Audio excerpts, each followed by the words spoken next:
왜 어떤 조직은 성공하고 어떤 조직은 실패하는 걸까? 이 질문에 대해 끊임없이 연구해온 베스트셀러 작가 고영성, 신영준. 이들은 그들의 저서 일취월장 조직편에서 조직 문화의 힘에 대해 이야기한다. 기업이 성공하는 이유는 다양하지만 그중 세 가지를 꼽자면 첫째, 고객에게 착하기 때문입니다. 고객에게 지불된 가격 이상의 가치를 제공해 줌으로써 회사와 고객이 윈윈하는 거죠. 이를 판매자로서의 사회적 가치 추구라고 합니다. 둘째, 환경과 지역사회에 착하기 때문입니다.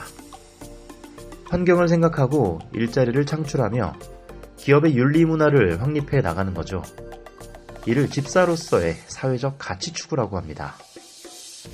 그리고 가장 중요한 한 가지, 바로 고용주로서의 사회적 가치 추구인데요. 기업은 직원을 존중하고 보람을 느낄 수 있는 조직 문화를 제대로 갖출 때 비로소 굿 컴퍼니로 거듭날 수 있기 때문입니다. 하버드 경영대학원의 존 코터와 제임스 헤스켓 교수는 11년 동안 기업들의 성과를 연구했는데 훌륭한 조직 문화를 갖춘 기업의 주식 가치는 901% 상승했지만 보통 기업은 74% 상승에 그쳤습니다. 순수익의 경우는 756%와 1%로 비교도 안 될 만큼 큰 차이가 났죠. 조직문화 연구가 닐 도시와 맥그리거는 직원들의 동기지수를 평가하기 위해 총동기이론을 개발했습니다. 총동기는 6가지 동기를 말합니다. 즐거움, 의미, 성장, 그리고 정서적 압박감, 경제적 압박감, 타성. 즐거움, 의미, 성장은 직접 동기로서 이를 스스로 하게 만드는 요인이고 정서적 압박감, 경제적 압박감, 타성. 이 세 가지는 간접 동기로서 이를 어쩔 수 없이 하게 만드는 요인입니다. 동기지수가 높으면 직접 동기가 간접 동기보다 많은 것이고 동기지수가 낮으면 간접 동기가 직접 동기보다 많은 것이죠. 결국 동기지수가 높은 기업의 직원은 몰입 수준이 높은 상태라 할 수 있는데 이는 조직에 큰 혜택을 가져다 줍니다.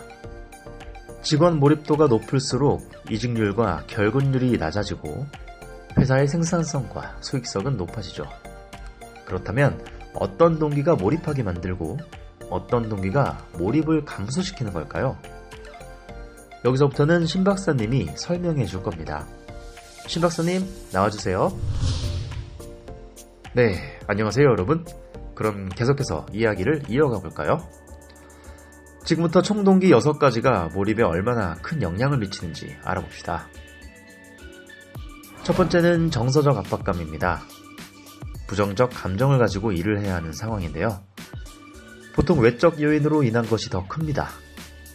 시도 때도 없이 호통을 치는 상사, 눈치를 주는 동료나 각종 감시가 바로 여기에 해당하죠. 이런 상황에서 일을 하게 된다면 몰입은커녕 성과조차 나오지 않게 되겠죠. 두 번째는 경제적 압박감입니다. 돈을 받은 만큼, 처벌을 피할 만큼 일한다는 마인드가 생기는 상황인데요. 우리나라 대부분의 직장에서 작용하고 있죠. 조사 결과 직장인 75.1%가 인사평가 제도를 믿지 않는다고 합니다. 이런 상태에서 누가 몰입을 할 수 있을까요? 세 번째는 타성입니다. 어제도 일을 했으니 오늘도 그저 어제처럼 일을 하는 상황인데요. 타성에 젖은 직원이 많은 조직은 답이 없습니다.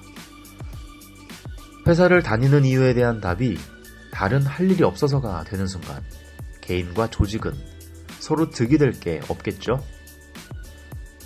이제 분위기를 바꿔서 직접 동기에 대해 살펴볼게요. 네 번째는 즐거움입니다. 성취와 호기심이 자율성과 조합되면 즐거움을 느낄 가능성이 매우 커집니다. 도요타는 직원들의 아이디어를 조립 라인에 실험해 볼 수 있는 기회를 구글, 3M, 인투이트 등의 기업은 근무 시간의 20%를 자신이 하고 싶은 것에 할애할 수 있게 합니다. 직원의 성향과 맞는 직무 설계도 즐거움을 찾는 데 도움이 될 수 있습니다. 자신의 능력과 괴리감이 큰 업무에서 즐거움을 찾기란 사실상 불가능하니까요. 누구와 일하는가도 중요합니다. 얼굴만 봐도 즐거운 사람들과 함께 일을 한다면 몰입도도 높아지겠죠? 5번째는 의미입니다. 자신이 하는 일에서 의미를 느끼고 있다면 몰입도는 매우 높아집니다. 비록 일은 힘들지만 자신의 일에 가치를 높게 두고 있기 때문이죠. 직원 모두가 공감할 수 있는 가치 있는 비전을 세우고 그 비전을 다양한 방식으로 느낄 수 있게 조직은 앞장서야 하겠죠. 6번째는 성장입니다. 일의 의미가 조직의 목표와 연관이 있다면 일의 성장은 개인의 목표와 관련이 있습니다. 현재 하는 일을 자신이 원하는 미래에 원하는 모습이 되기 위한 과정으로 여기는 거죠.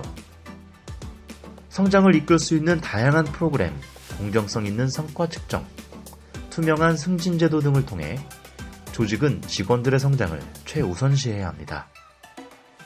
조직은 즐거움, 의미, 성장, 이 3가지 동기를 극대화하고 정서적 압박감, 경제적 압박감, 타성, 이 3가지 동기를 최소화하고 보완하여 직원들을 몰입하게 하고 그로 인해 성과를 끌어올릴 수 있습니다. 꼭 기억하세요. 변화하기 가장 좋은 때는 바로 지금이라는 사실을.